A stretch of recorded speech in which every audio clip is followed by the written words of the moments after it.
It's been a busy week in the NFL, and unfortunately, we've seen a lot of injuries already this season. And to add on, we had to cover two big injuries to quarterbacks in the AFC North. To start off, Joe Burrow.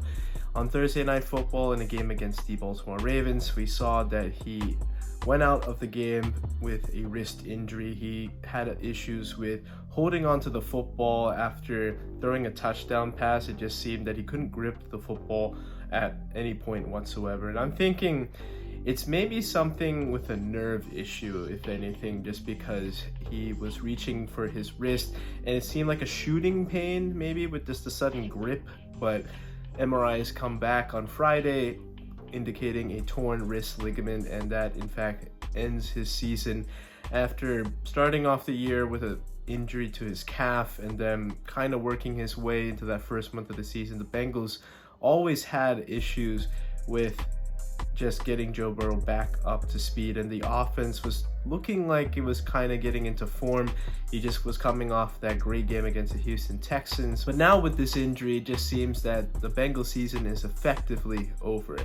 I mean, it's going to be very tough just to get out of the AFC North with Joe Burrow, but without him, it's going to be virtually impossible. And already Joe Burrow is looking on that Andrew Luck track with the Indianapolis Colts. We know that Andrew Luck retired probably prematurely just due to the amount of hits he sustained and injuries he suffered during his Colts tenure. Obviously, easily going to be a Hall of Famer if he was just able to stay healthy and be part of the NFL for a sustainable amount of time, but the body can only take so much. The Colts did little to nothing to really help protect him, and the Bengals, they have tried, I get that, but a lot of these options that they had at the offensive line haven't proved to be of anything of value in protecting Joe Burrow. Now, these injuries to Joe this year, not on the offensive line, Rose, but he's still taking a ton of hits. In the time that Joe Burrow has entered the league, he's actually suffered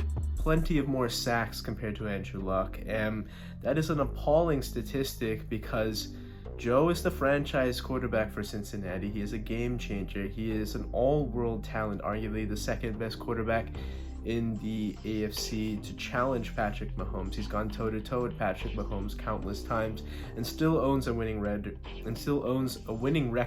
head-to-head against Patrick Mahomes. And at this point, you want to lose as many games if you're the Bengals.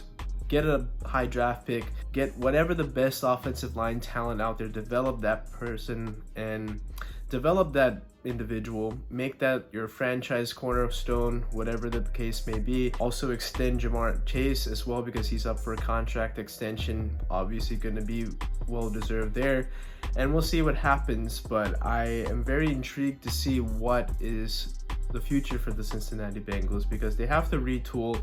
I think they have basically everything, and then they also have to worry about T. Higgins and his contract situation as well. But this Bengals team may look different once Joe returns as well. Joe Mixon has taken pay cuts, but he may be a cap casualty as well.